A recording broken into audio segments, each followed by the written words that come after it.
Okay, so here is the excellence question for the 2017 exam, which involves the locus. It's find the Cartesian equation of the locus described by this, z plus 2 minus 7i modulus equals 2 times the modulus of z minus 10 plus 2i. Phew. And we're told to write the answer in the final form, x plus a all squared plus y plus b all squared equals k. So this locus describes a shape on the complex plane. So if we take a look at the complex plane here with an Argand diagram, real and imaginary, this is going to describe a shape, and it's actually going to be a circle this time. We know it's a circle because this is the Cartesian equation for a circle. So we're not too surprised about the fact we're going to get a circle. So here, let's write this down, and we're going to find the equation of this circle.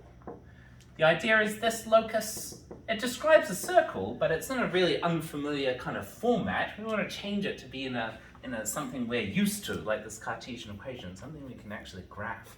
And what we're going to do is take advantage of the fact that if we have real and imaginary components, then always any point on the Argand diagram can be described with its real part and its imaginary part, and it forms a triangle, and we can use Pythagoras with triangles every time we see a triangle. If you ever have the opportunity to draw a triangle, you're like, yes, triangles, because we're so good at them. So good at triangles. You know, we've got Pythagoras and trig and whatnot. Yeah, triangles are great. So if you ever see a triangle, like, oh, excellent. Okay, so the first thing we're going to do is we want to separate. In order to do this, we need to have separate the real and imaginary components. We need to separate out the real and imaginary components here. Z is a complex number, so there's some real and some imaginary parts in there. So we're going to say let z equal x plus I y, and then we can break it up into the real and imaginary components. And this is what that looks like.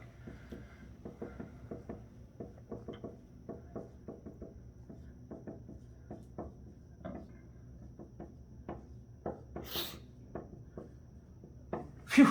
Okay.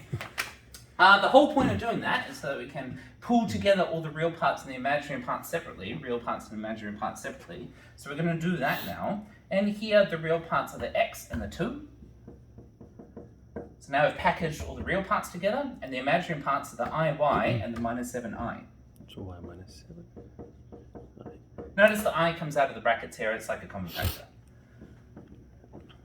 Same thing here, the real parts are the x and the negative 10. And the imaginary parts are the I, y, and the 2i. Phew, okay, good. Now that we have the real parts and the imaginary parts separate, we can use Pythagoras. And here the I doesn't matter too much, it's just the length of this section of triangle. So by using Pythagoras, we can take the square root of the real plus the square root of the imaginary equals the square root of the hypotenuse, which is the length we're looking for.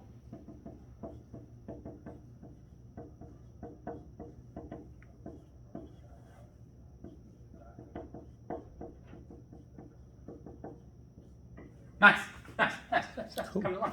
Yep, Cool. yep. Now we've got all the i's are gone. Mm-hmm. All the i's are gone because we're just dealing with triangles now instead of imaginary numbers. And we've got these square roots. We'll square both sides, get rid of the square roots. And we're left with x plus 2 squared plus y minus 7 squared equals 4, because 2 squared is 4. And this whole thing plus 2 squared. So this whole side's going to be multiplied by 4. And now we can expand out these brackets, and then we can rearrange it to be of this form. So the hard stuff's done. Now we just need to make sure we're not making silly algebra mistakes. Which I'm likely to do. Wait, 7 times 7 is 40. It's correct. So far correct. Yeah, cool. Okay, great. Leave the 4 out. Yeah. Oh, leave the 4 out?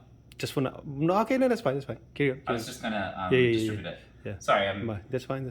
220, Yeah, okay. 280. Yeah. Yeah, okay. Yeah.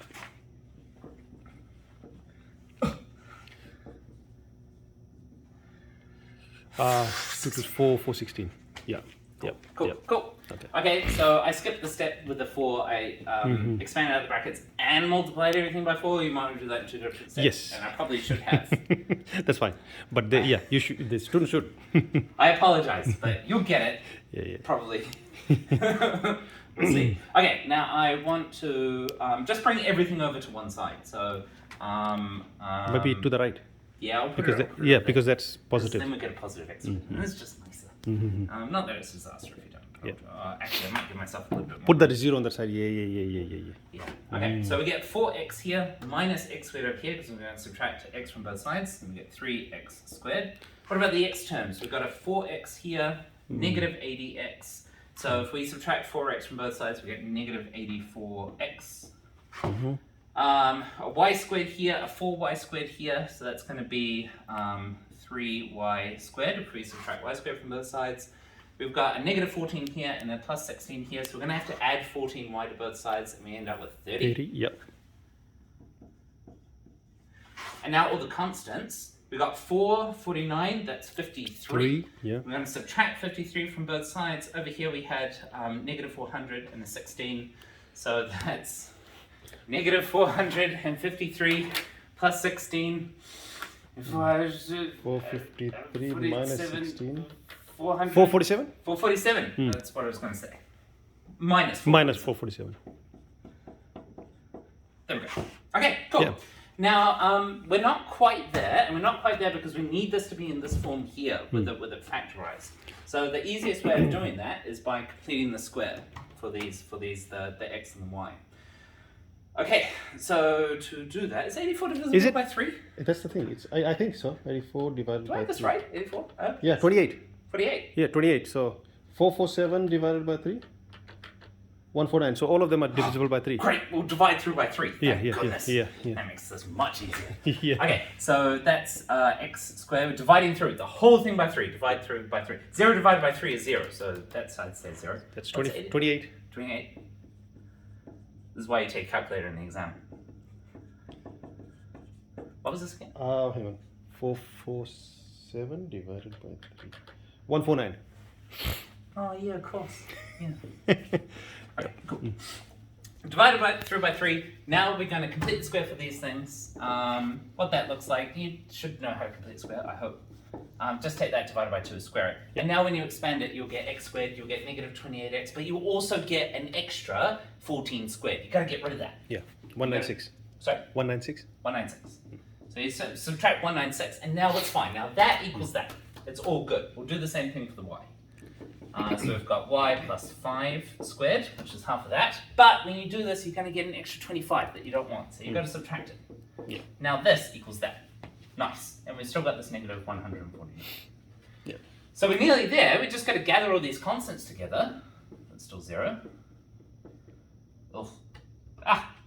X minus 14 squared plus y plus 5 squared. So we need negative 196 minus 25 minus 149. Darren with the calculator, please. Yep. 196 plus 25 plus 149 gives me 370. Minus 317. 100. 370. 370. Okay, great. Yeah. Nice. And then we'll just add that to both sides. So 370. Done. Very good. Done. Awesome. Because it's in this form, k, 370, x minus 14, x plus a is at 14, x plus 5 squared, it would be 5. Cool. All right. That's a circle. Nice. Awesome. Done.